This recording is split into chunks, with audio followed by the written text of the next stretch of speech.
जी आपल्या आसपासची बातमी असेल आपणा सर्वांसाठीची। आपण पाहत आहात 7 मराठी न्यूज। राष्ट्रमाता जिजाऊ साहेब, छत्रपती शिवाजी महाराज, छत्रपती संभाजी महाराज यांची आज जयंती आहे। ज्यांच्या विचाराने, सत्यशोधक विचाराने आपण घडलो ते महात्मा ज्योतिबा फुले, ज्यांनी बंधुत्वाचा संदेश दिला ते छत्रपती शाहू महाराज। मी ज्या घराण्याचा वारसा सांगतो ते महाराजा सयाजीराव गायकवाड, महामानव डॉक्टर बाबासाहेब आंबेडकर, अण्णाभाऊ साठे, अहिल्याबाई होळकर, सावित्रीबाई फुले, संत श्रेष्ठ तुकाराम महाराज, संत गाडगे महाराज, संत तुकडोजी महाराज, सगळ्यांना प्रथम वंदन करतो।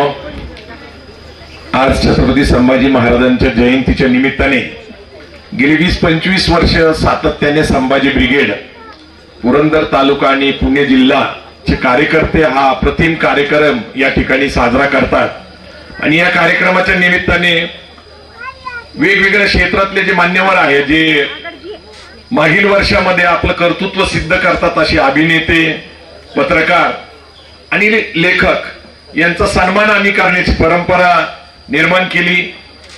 आणि ही परंपरा सातत्याने ठेवत असताना आज कला क्षेत्रामध्ये अभिनेता ते नेता, आता सध्या नेते आहेत ते असे आमचे मित्र किरण माने, प्रतिपक्ष हा सोशल मीडियावर सगळ्यात प्रसिद्ध असलेला अभिव्यक्ती,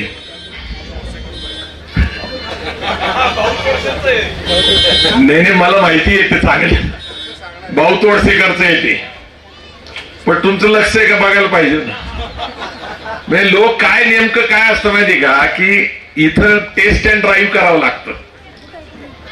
अभिव्यक्ती चे रवींद्र पोकरकर साहेब मी लिहून घेतले सगळं, भाऊ तोरसेकर आपल्या बरोबरीला चालतंय सध्या, त्यामुळं काय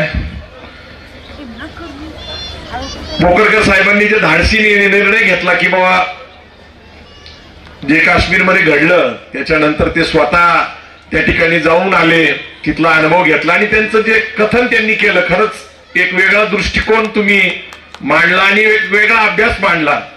आणि देवा झिंजाड 3 चुली आणि 1 भाकरी याचं विक्रमी पुस्तकाची विक्री झालेली आहे, त्याच्यासाठी देवा तुझ्यासाठी अभिनंदन। आणि जी भावपूर्व कविता साजरी केली, खर तर मला खूप वाईट वाटतं की अशा प्रकारची जीवनाची व्यथा इथले मानतात। एकाच वेळेस आमच्याच घरामध्ये जेवण बनवलेलं असतं पण जेवलं जात नाही आणि बाहेरून ऑर्डर मागवली जाते, अशी परंपरा आता सुरू झालेली आहे। म्हणजे आमच्याकडे जेवण बनवलं जातं, परंतु सध्या झोमॅटो असेल, ब्लिंकिट असेल किंवा आता जे सगळे नेटवर्किंग झालेले आणि त्याच्यामुळे सहजपणे हवी ती गोष्ट 10 मिनिटात 15 मिनिटात घरी पोहोचायला लागली।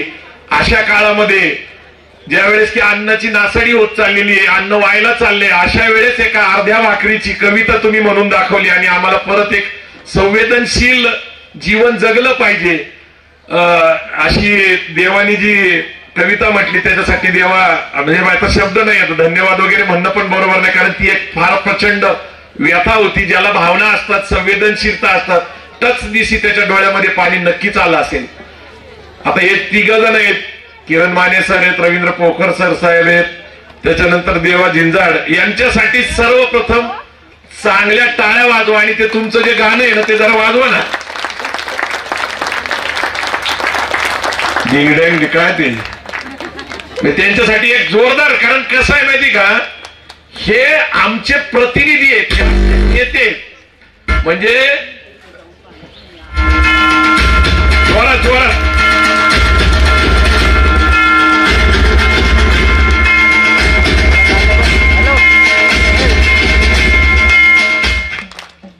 मला अभिमान वाटतो या लोकांचा। आणि ह्या लोकांना संभाजी ब्रिगेडचा पुरस्कार देत असताना आम्हाला आमची जबाबदारी सुद्धा कळती, पण मी सर तुम्हाला सांगतो की संभाजी ब्रिगेडचा पुरस्कार घ्यायला सुद्धा धाडस लागतं। आम्ही ज्यावेळेस लोकांना संपर्क करतो की अशा अशा आपल्या कामगिरीसाठी आपल्याला आम्ही पुरस्कार द्यायचा निर्णय घेतलाय, लोक म्हणतात संभाजी ब्रिगेडचा शिक्का नको, पण मी तुम्हाला सांगतो जेवढ्यांनी पुरस्कार घेतलाय ना त्यांच्याकडे वाकड्या नजरेने बघायचं बंद झालेलं आहे।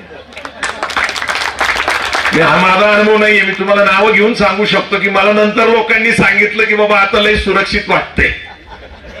तर एक विचारधारा आहे, एक आम्ही मांडतोय, तुम्ही पुढे नेताय, तुमच्या माध्यमातून लाखो लोकांना अनेक विश्लेषण कळतंय, तुमच्या माध्यमातून भाषणातनं कळतंय, कविता पुस्तकातनं कळतंय, आणि इथल्या सर्वसामान्य माणसाच्या ज्या व्यथा आहेत, अन्न, वस्त्र, निवारा, आरोग्य, शिक्षण, हाताला रोजगार, हा मानवतेचा विषय जर असेल तर ती आमची विचारधारा आहे, ती फुलेंची समता, शाहू महाराजांचं बंधुत्व, बाबासाहेब आंबेडकरांचा न्याय आणि शिवाजी महाराजांचं स्वराज्य आणि स्वातंत्र्य ही आमच्या राज्यघटनेची तत्व, ही संभाजी ब्रिगेडची विचारधारा. जगभरामध्ये एक विचार सुरू आहे, धर्म आणि राजकारण एकत्र येऊ शकतं का? ज्यांनी धर्म आणि राजकारण एकत्र केलं त्या देशांचा विनाश झालेला आहे आपल्याला माहित असताना 21व्या शतकामध्ये आम्ही हिंदू राष्ट्राची कल्पना करतोय. ज्यावेळेस की 15व्या शतकामध्ये युरोप खंडामध्ये रेनिसान्स झाल्यानंतर त्यांनी सांगितलं मागचे 1000 वर्ष हे धर्माचं युग, अंधकार युग होतं. 15व्या शतकामध्ये जे युरोपला कळालं ते 21व्या शतकामध्ये या देशाला कळत नाही, हे दुर्दैव आहे. 21वं शतक आहे, 75 वर्ष झाले राज्यघटनेला, देश स्वतंत्र होऊन त्याच्यापेक्षा 2-4 वर्ष अधिक झाले.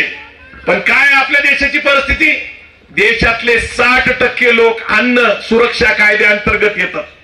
म्हणजे काय? जगण्यासाठी अन्न सरकार ते मोफत देतात, मोफत दिलं जातं अन्नधान्य, खर्चायला पैसे नाही. मग शेतकरी सन्मान योजना, केंद्र सरकार 6,000, महाराष्ट्र 6,000, 12,000 तुमच्या खात्यात जमा. शेतकरी सन्मान आहे 1000 रुपयांनी. लाडकी बहीण योजना 1500 रुपये, 18,000 वर्षाला. एकूण 30,000 रुपये ज्या वेळेस खात्यावर जमा व्हायला लागतात आणि अन्नधान्य मोफत मिळायला लागतं, तुम्ही मला सांगा हा समाज स्वाभिमानी आहे का? आणि स्वाभिमानी समाज स्वातंत्र्य भारतामध्ये अपेक्षित करतो का लाचार समाज निर्माण करायचा प्रयत्न करतोय? ज्या दिवशी या देशामध्ये 60% लोक मानसिक दृष्ट्या सरकारवर अवलंबून राहतील त्यावेळेस या देशाचं भविष्य अंधकारमय, असं माझं ठाम मत आहे. स्वाभिमानी समाज निर्माण करण्याचा जर आमचा संकल्प असेल तर आम्हाला समाजातल्या शेवटच्या घटकाला सांगितलं पाहिजे की ज्या सरकार तुम्हाला अशा योजना देतंय त्या सरकारकडे तुमच्या भविष्याच्या योजना नाही, विजन नाही. रोख पैसे खात्यावर टाकणं ज्यावेळेस केंद्र सरकारने सुरू केलं त्यावेळेस चांगल्या चांगल्या इकॉनॉमिस्ट लोकांनी काय सांगितलं की सरकार फेल आहे, सरकारकडे योजना नाही. सरकारला मी टॅक्स का भरतो? तर सरकारला या देशातल्या सगळ्या नागरिकांना न्याय देता यावा, समान न्याय देता यावा, त्याच्या प्राथमिक गरजा आपल्याला पूर्ण करता यावा. परंतु दुर्दैवाने ही परिस्थिती अशी आहे, आजचे राज्यकर्ते मागच्या राज्यकर्त्यांना शिव्या देत बसतात, त्याच्यात वेळ खर्च करतात. आमचं म्हणणं आहे की मागच्यांची चूक झाली असेल का नसेल हे आम्हाला मान्य नाही, पण सत्ता तुमच्या हातात आहे, तुम्हाला कुणी अडवलंय काय करण्यासाठी? आज पुरंदर तालुक्यामध्ये आहे, पुरंदर तालुक्याच्या विमानतळाचा प्रश्न 20 वर्ष झाले चालू आहे. नवी मुंबईचा आता विमानतळ सुरू होईल अशी आशा आहे.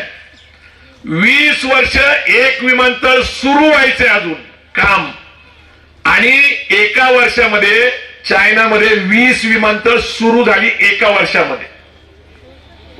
काय आपण काय करतोय? काय संभाजी ब्रिगेड एक सामाजिक सांस्कृतिक चळवळ चालवती, ती विचारधारेची. विचारधारा ही गरजेचीच आहे, कारण तुम्ही कुणाला न्याय द्यायचा विचार करता हे त्यातनं स्पष्ट होत. पण काय मागच्या काय 10 वर्षातली परिस्थिती 2014 पासून जर तुम्ही बघितलं, सहजपणे पक्षांतर केलं जातं, सहजपणे. सत्ताधारी पक्षातले लोक कुणालाही घ्यायला तयार येतात. म्हणजे भाजपची आज काँग्रेस झालेली आहे, नीट लक्षात घ्या. भाजपची काँग्रेस झालेली आहे. तुम्ही नुसती नावं जरी काढली, गंगाधर काळकुटे मान हलवतायत म्हणजे याचा अर्थ मान्य आहे, कारण ते पत्रकार आहेत बरं का, बीडचे मोठे संभाजीराजेंचे समर्थक आहेत आणि अनेक मराठा आंदोलनामध्ये प्रवक्ते म्हणून त्यांनी भूमिका मांडलेली ती आहे तिथं. त्यांच्यासाठी पण टाळ्या वाजवा, कारण त्यांनी होकार दिलं म्हणजे त्याला मान्यता मिळते. प्रश्न असा आहे की इथल्या सर्वसामान्य माणसाला न्याय मिळणार आहे का नाही. सत्ताधारी समाज असलेला मराठा समाज आरक्षणाचं आंदोलन 25-30 वर्ष चालवतो. 2.5 कोटी लोक रस्त्यावर येतात मराठा क्रांती मोर्चाच्या निमित्ताने. अलीकडच्या आंदोलनामध्ये कोटी लोक जमले. कायदा काय गोष्ट आहे, राज्यघटना काय गोष्ट आहे, ही त्या लोकप्रतिनिधींनी निर्माण केलेली आहे. तिथं तुमचं 2/3 बहुमत असेल, कायद्यात बदल होतो. मंत्रिमंडळाने ठरवलं, कायदा करता येतो, GR काढता येतो.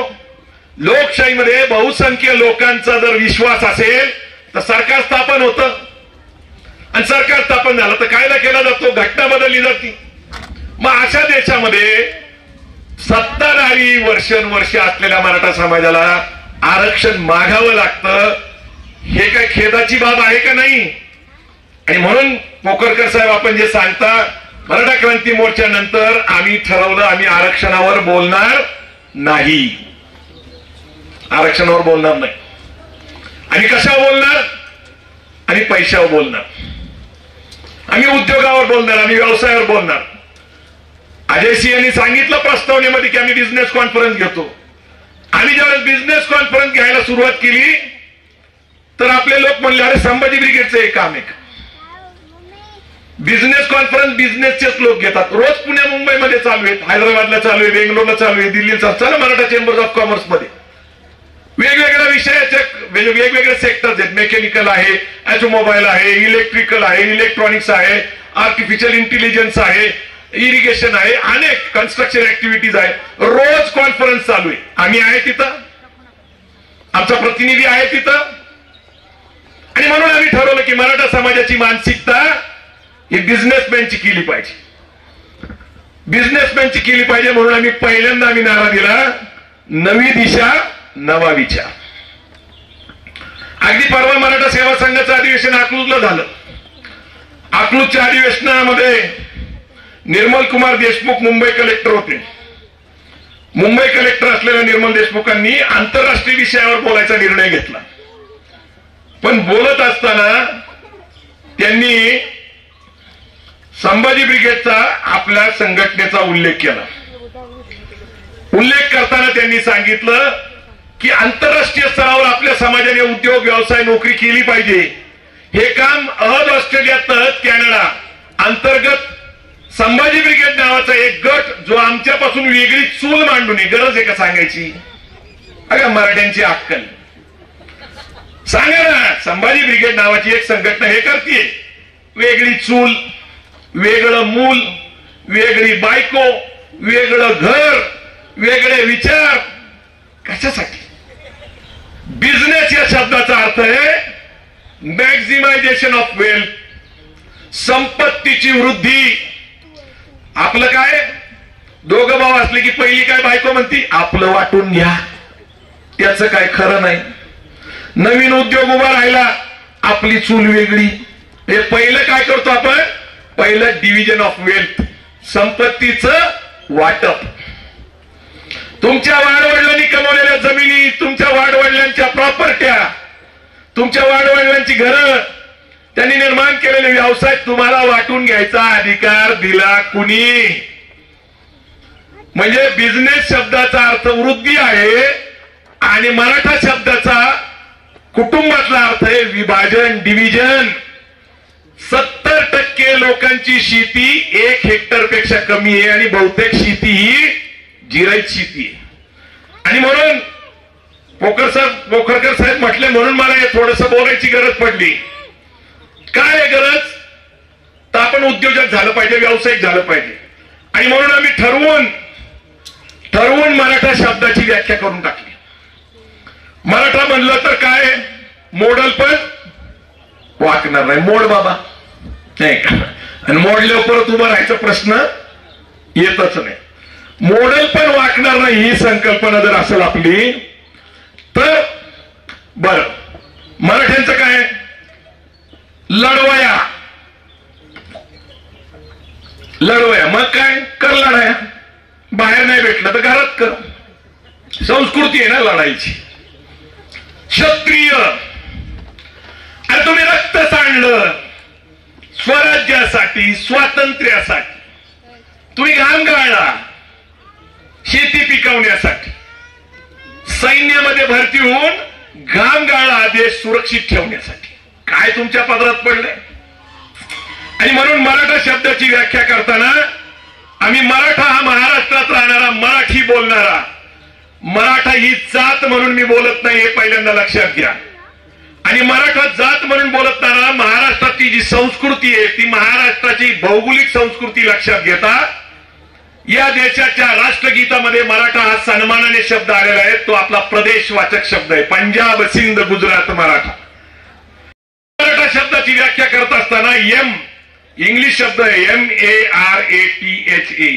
मराठा या शब्दाची आम्ही व्याख्या केली M for money, M for money, A for aspiration. M for money म्हणजे पैसा, ए फॉर एस्पिरेशन म्हणजे प्रेरणा, आर फॉर रिसोर्सेस म्हणजे साधनं. तुकाराम महाराज म्हणतात, जोडून या धन उत्तम व्यवहारे, उदास विचारे वेच करी. रिसोर्सेस शोधा. ए म्हणजे अम्बिशन, इच्छाशक्ती, महत्वाकांक्षा. टी टॅलेंट, ज्ञान, शिक्षण, अनुभव, कौशल्य. एच म्हणलं की आम्ही हिस्ट्रीवर आलात, इतिहास. आणि मग सुरू होऊन जातो 350-400 मागव शोधायचा. आणि म्हणून आम्ही त्याच्यात दुरुस्ती केली. आता माझे मित्र आहेत प्रज्ञेश मोळक तुमचे, ते एचच्या हिस्ट्रीला त्यांनी बदललं म्हणून मी मुद्दाम सांगतोय. त्यांनी तिथे एचच्या जागेवर त्यांनी मला दुरुस्ती करून पाठवली. हंबलनेस. हंबलनेस म्हणजे काय? नम्रता. आणि व्यापारासाठी काय लागतं? नम्रता. आणि ए म्हणजे अचिव्हमेंट, यश. याच्यापेक्षा कुठल्या वेगळ्या शब्दाची गरज आहे का बिझनेस करण्यासाठी? मराठा शब्दाची. मराठा म्हणजे एम फॉर मनी, पैसा, ए फॉर एस्पिरेशन, प्रेरणा, आर फॉर रिसोर्सेस, साधने, ए फॉर अम्बिशन, इच्छाशक्ती, महत्वाकांक्षा, टी फॉर टॅलेंट, ज्ञान, शिक्षण, अनुभव, कौशल्य, एच फॉर हंबलनेस, नम्रता, आणि ए फॉर अचिव्हमेंट, यश. काय महाराष्ट्राची स्थिती? महाराष्ट्रामध्ये देशाची आर्थिक राजधानी मुंबई आहे. आणि मुंबईमध्ये मराठ्यांची ओळख काय? माथाडी कामगार नेते अण्णासाहेब पाटलांमुळं आथाडी कामगार, मजूर, हमाल, रेल्वे, एसटी स्टँडचे डबेवाल्यांची ओळख आहे आपली. मुंबई आणि 105 हुतात्म्यांना देऊन मुंबई महाराष्ट्रात ठेवली. आणि मुंबईमध्ये कोण आहे? गुजराती. द गुजराती नावाचं पुस्तक वाचलं सलील त्रिपाठींचं मी आता. आणि मी त्या पुस्तकाच्या प्रकाशनाला गेलो होतो पुण्यामध्ये. ते आले होते, ते न्यूयॉर्कला असतात. द गुजराती नावाचं पुस्तक लिहिले. काय द गुजराती पुस्तकामध्ये? द गुजराती पुस्तकामध्ये पहिला शब्द आहे, पहिलं लेखकाने लिहिलेलं पहिला शब्द आहे मनी टॉक्स. पैसे बोलतात. पैसे बोलतात. कोण लिहितंय? सलील त्रिपाठी. गुजराती शब्दाचा अर्थ ते काय म्हणतात? गुजराती म्हणजे व्यापारी. बघा, गुजराती शब्दाचाच अर्थ व्यापारी. गुजराती भाषाचं द लँग्वेज ऑफ कॉमर्स, व्यापाराची भाषा. गुजराती बोलायला लागले की आपण काय म्हणतो? आयला व्यावसायिक माणूस दिसतो बरं का. बरोबर आहे का? म्हणजे गुजराती या शब्दाचा अर्थ व्यावसायिक. गुजराती भाषेचा शब्दाचा अर्थ व्यावसायिक भाषा. हिरे मार्केट कुणाच्या ताब्यात? गुजरातींच्या. शेअर मार्केट कुणाच्या ताब्यात? गुजरातींच्या. आणि आता देश कुणाच्या ताब्यात आहे सांगा बघा. आणि कशाच्या जीवावर आले? अदानी आणि अंबानी. दोन देशाचे उद्योजक, 100 पैकी 25 गुजराती लोक या देशातले फोर्ब्सच्या पुस्तकामध्ये नंबर 1 ला येतात. पहिले 25 हे गुजराती आहेत. म्हणजे तुम्ही मतं दिली, तुम्ही बहुसंख्य आहे म्हणजे तुमचं राज्य येईल, ही स्थिती आहे का आता? नाही. बरं, तुम्ही ऐकतायच ईव्हीएम मशीन आहे, every vote for Modi. EVM every vote for Modi. तुम्ही मत कुणाला दिलंय आणि कुणाला पोचलंय याचं तपासायचं काही काम नाही. लोकशाहीमध्ये बहुसंख्य लोक गरिबीत ठेवणे, दरिद्रीत ठेवणे, मानसिक गुलाम बनवणे, प्रावलंबी बनवणे हे स्वाभिमानाचं लक्षण नाही. लोकशाहीमध्ये लक्षात ठेवा. परवा सिंगापूरमध्ये निवडणुका होत्या. निवडणुकीच्या निमित्ताने सोशल मीडियावर जाती धर्माच्या माणसाला मतदान करा असे ज्यावेळेस सोशल मीडियावर ठेवले, त्या पंतप्रधानांनी टीव्हीवर येऊन सांगितलं धर्म आणि राजकारण वेगळं आहे. Politics and religion is different, we will not accept it. पंतप्रधानांनी मध्यस्थी केली. मध्ये येऊन टीव्हीवर सांगितलं धर्म आणि जातीवर मतदान झालं तर मी निवडणूक रद्द करून टाकीन. कारण धर्म ही तुमची खासगी बाब आहे. राजकारण किती महत्वाचं आहे. राजकारणाबद्दल आपल्याकडं ब्रिटिश पद्धतीने आपल्याकडे लोकशाही आली. ऍडल्ट फ्रँचाईज कायदा आला, प्रौढ मतदार आलं, निवडणुका झाल्या स्वतंत्र भारताच्या 1932च्या गोलमेज परिषद नंतर. विन्स्टन चर्चिल तिथं पंतप्रधान होते त्या काळामध्ये, ज्या काळामध्ये भारताच्या लोकशाहीचा विचार आला होता. त्यांनी लोकशाहीबद्दल, पॉलिटिक्स बद्दल, राजकारणाबद्दल बोलताना त्यांनी सांगितलं politics is more powerful than God. Politics is more powerful than God. Babasaheb Ambedkar म्हणतात की राजकारण हे कसं आहे, मास्टर की आहे. कुठलंही कुलूप उघडायचं असेल तर ती मास्टर की आहे. सत्ताधारी समाज व्हा, कांचीराम म्हणतात हुकुमरान समाज व्हा. पण मराठ्यांच्या ताब्यात सत्ता होती आणि बहुसंख्य मराठे गरिबी दरिद्रीमध्ये पिचत राहिले. आणि म्हणून राजकारणापासून आता अलिप्तता स्वीकारा. मी काही गोष्टी सातत्याने सांगतो. राजकारण आपल्या पुरतं किती मर्यादित आहे. 5 वर्षापूर्वी एकदा मतदान करणं, एकदा मतदान करतो आपण आणि 5 वर्षासाठी सरकार निवडून देतो. आता परिस्थिती काय आहे. आता परिस्थिती अशी आहे की 5 वर्ष तुम्हाला काही काम नाहीये. मग तुम्ही काय करता. कुठल्या राजकीय नेत्याने काय केलं पाहिजे. म्हणजे आज 14 तारीख आहे, बरोबर आहे. राष्ट्रवादी काँग्रेस, शरद पवार गट, अजित पवार गट खरंच एकत्र येईल का. तुम्हाला विचारून ते वेगळे झाले होते का. झाले होते का. राज ठाकरे, उद्धव ठाकरे येण्याची एकत्र प्रक्रिया सुरू झाली. त्यांचा प्रश्न आहे तुम्ही कशाला वेळ खर्च करता. माझ्याकडे 6 वर्षापेक्षा जास्त झाले टीव्ही नाही, पेपर मी वाचत नाही. कुठं काय चाललंय मला कशाशी काही घेणं देणं नाही. व्यर्थ वेळ घालू नका, व्यर्थ वेळ घालू नका. जो माणूस पैशावर प्रेम करतो लोक त्याच्यावर प्रेम करतात. हा माझा स्वतःचा अनुभव आहे. नाही तर माझी बायको माधुरी दीक्षितांनी तिने नेलेलं कशाला शोधलं असतं. माझी बायको इथंच बसलेली, ती माधुरी दीक्षित सारखी दिसते. हा वाघ निरळ आहे. म्हणजे पैसा असला तर नवरा चांगला शोधता येतो. गंगाधर बीडचा इतिहास 2-2, 3-3चा आहे बरं का. इतिहास आहे, माझं काही मत नाहीये. तुझं पुण्याच्या वाऱ्या वाढल्यामुळं असं काही त्या काळामध्ये बोलायचे पवार साहेब की तुमच्या नेत्याचे पुण्याकडे वाऱ्या वाढल्या, तुमच्याही तशा वाढलेले दिसत आहेत.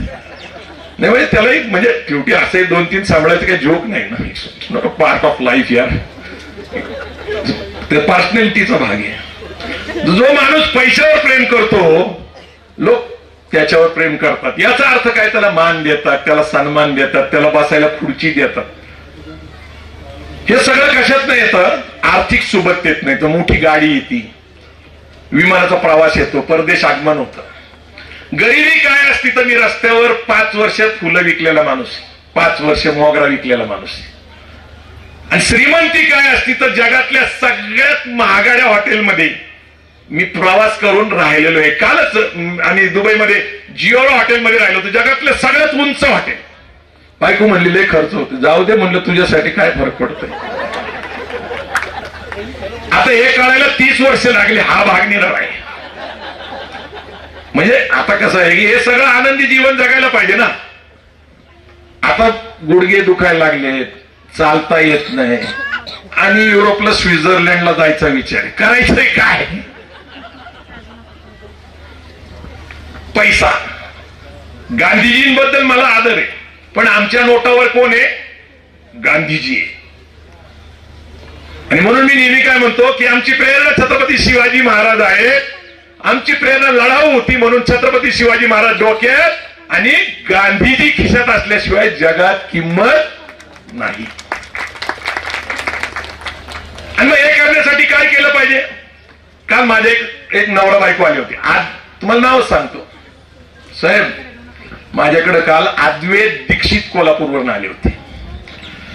अद्वैत दीक्षित माझ्याकडे 2 महिन्यापूर्वी आले होते की तुम्ही अहद ऑस्ट्रेलिया तहत कॅनडावर काम करता, मी ब्राह्मण आहे, मला तुम्ही मार्गदर्शन करताल का? म्हणलं तुम्हाला चालत असलं तर आम्ही काही करतो. मग त्याला दुबईचे काही कॉन्टॅक्ट दिले. 2-3 वेळा ते दुबईला जाऊन आले. आल्यावर त्यांनी मला सांगितलं बा असं असं झालं. म्हणले मी आता माझ्या बायकोला इथं व्यवसाय सुरू करून देतोय आणि मी दुबईला शिफ्ट होतोय. तर मी म्हणलं ती चूक करू नका, बायकोला बरोबर घेऊन जायचं. बायकोला बरोबर घेऊन जायचं म्हटल्यानंतर बायको थोडीशी स्वाभिमानी, अभिमानी आणि बाबा देश वगैरे ह्या सगळ्या गोष्टीच्या नादाने तिने मला म्हटलं की बाबा नाही नाही हे काय मला पटत नाही, मी इथंच राहते. आणि मग शेवटी त्यांनी असा निर्णय घेतला की काल ते माझ्याकडे आले आणि दोघेही नवरा बायकोनी मला सांगितलं की बाबा आमची समस्या अशी आहे की मला आता दुबईला जायचंय. तुम्ही सांगितल्यानंतर मी 4 वेळा दुबई पाहिलंय, तिथली प्रगती बघितलीये, तिथली संधी बघितलीये, पण पत्नी काय मानसिक दृष्ट्या तयार नाही. तुमचं काय मत आहे? आणि मी जवळपास त्यांना 1 तास ते मगाशी जे गुजराती पुस्तकातले काही कोट, गुजराती लोक सहज म्हणतात पैसा आमच्या हातचा मळ आहे आणि आम्ही असं सहज काढून टाकतो. याचा अर्थ काय माहिती का तुम्हाला?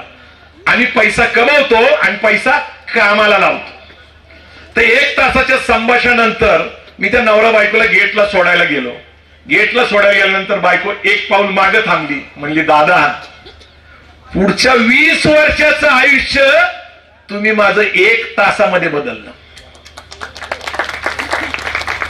1 तासामध्ये.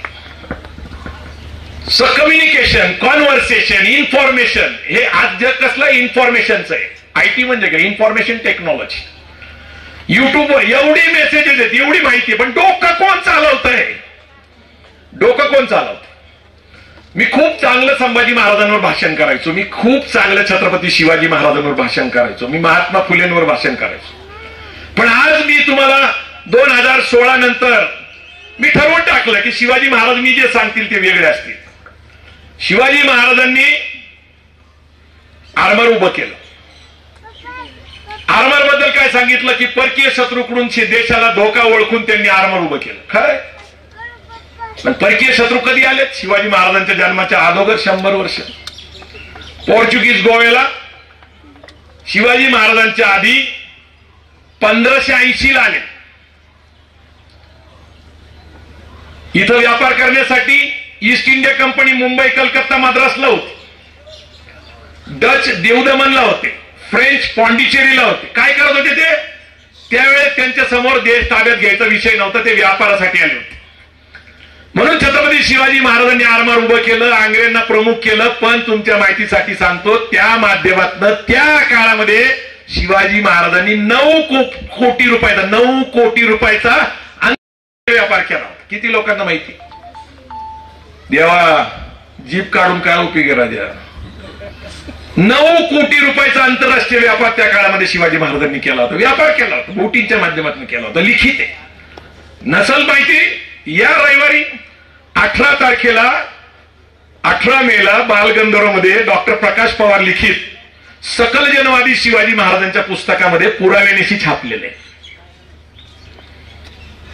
दुसरा मुद्दा, शिवाजी महाराजांनी सुरत लुटली म्हणून मागच्या 2 वर्षापूर्वी लुटली का, जिंकली का, अमुक झालं का, तमुक झालं का, त्याच्या वादविवाद, इतिहासातले मुद्दे काढलेले किती दिवस काढणार वाद करणार. परवा दिवशी अफजल खानाचा काढला होता, कुणी औरंगजेबाचा काढतो. शिवाजी महाराजांच्या सुरतेच्या लूट बद्दल प्रकाश पवार काय म्हणतात की शास्त्र खान पुण्यामध्ये येऊन लाल महालात राहिला होता 3 वर्ष.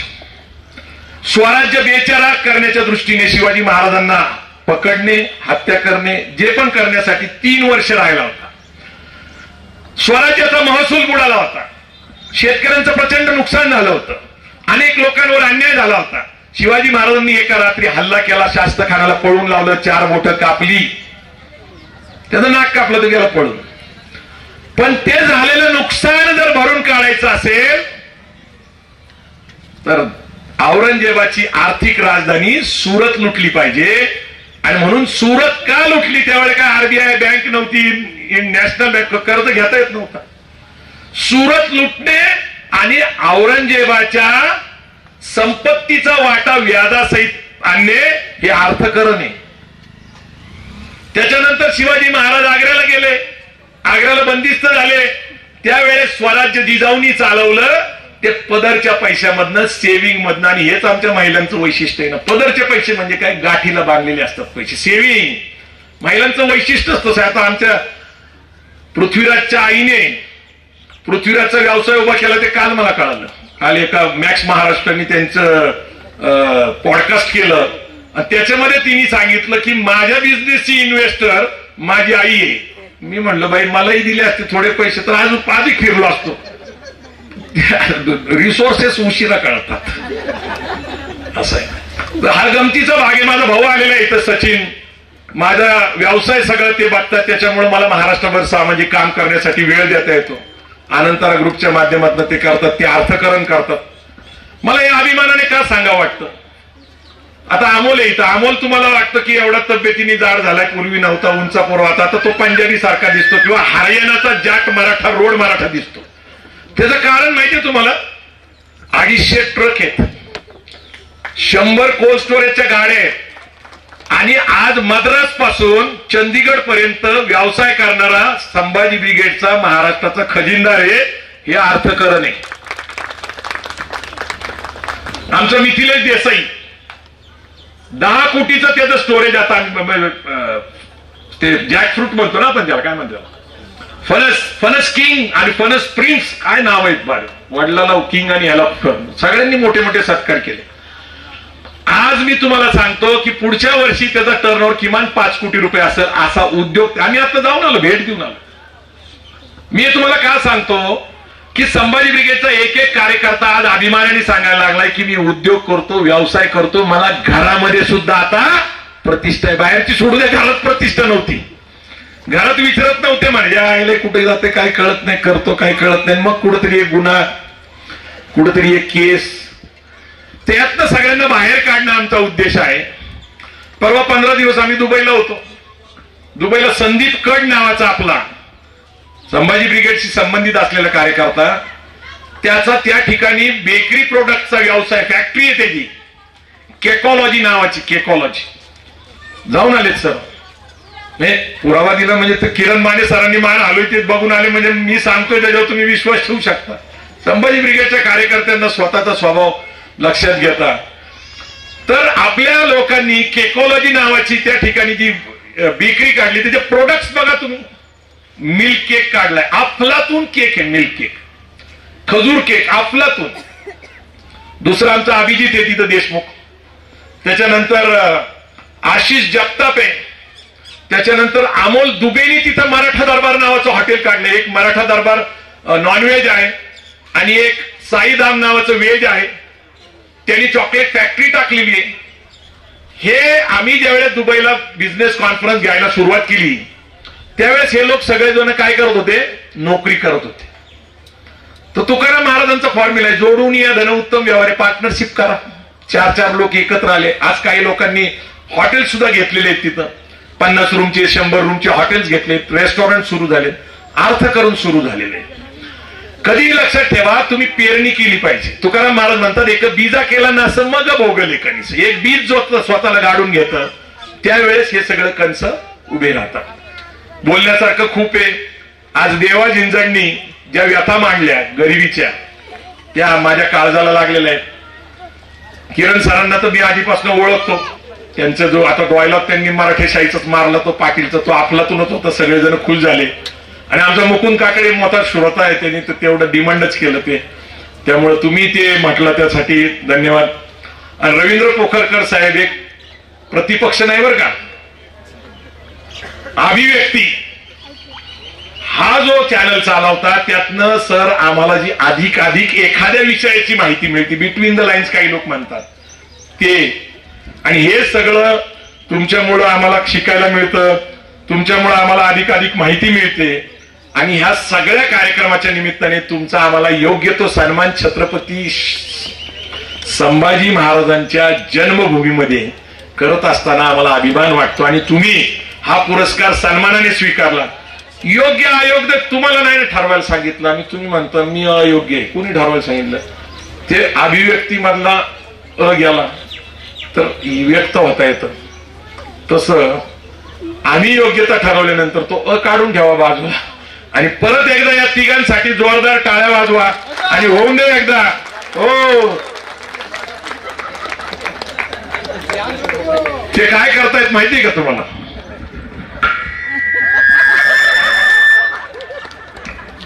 चुना लावतायत. हे बघा, आयुष्य आनंदी आहे, सुखी आहे, मजेशीर आहे. परत एकदा किरण माने, रवींद्र पोखरकर आणि देवा जिंजारसाठी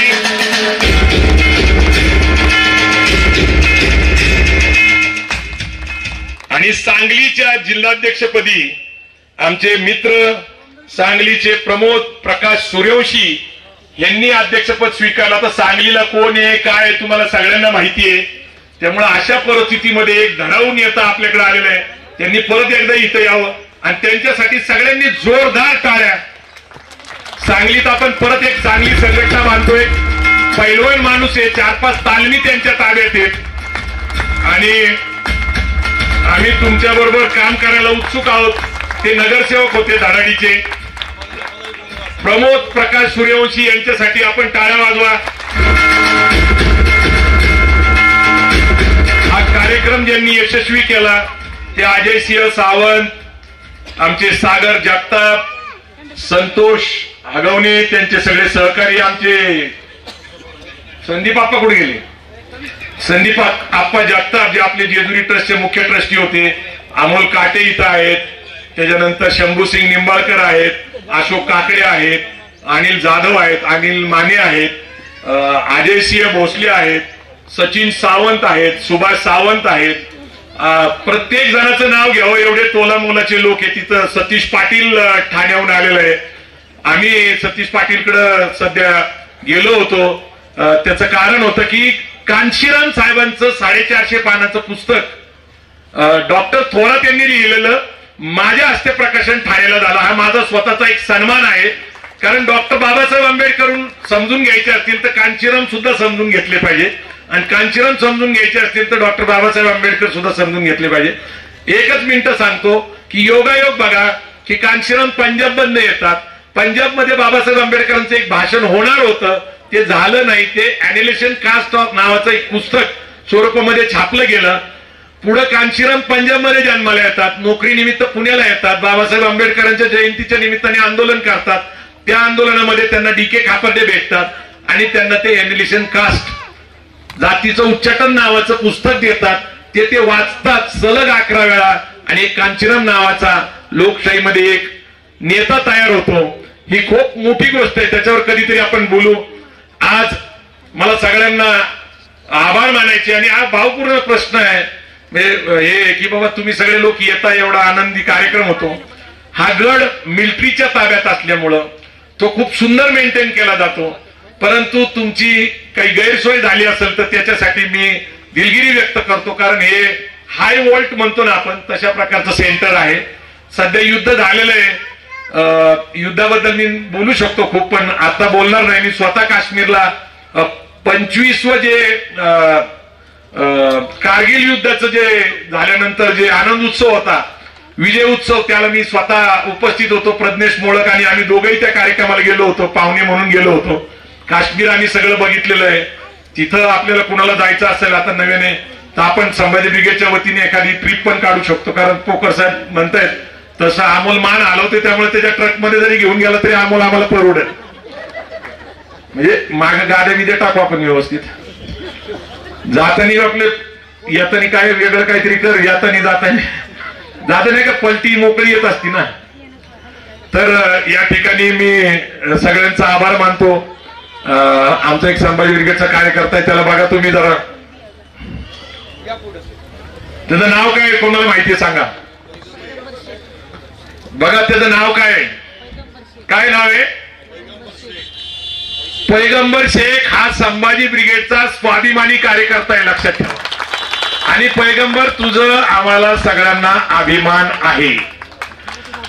गंगाधर काळकुटे या ठिकाणी छावा संघटनेचे महाराष्ट्र प्रदेश अध्यक्ष आहेत आणि ते या ठिकाणी आले सन्मानाने इथं बसलेले आहेत. सगळ्यांचं नाव आता मी घेत नाही, खूप मोठे मोठे लोक आहेत.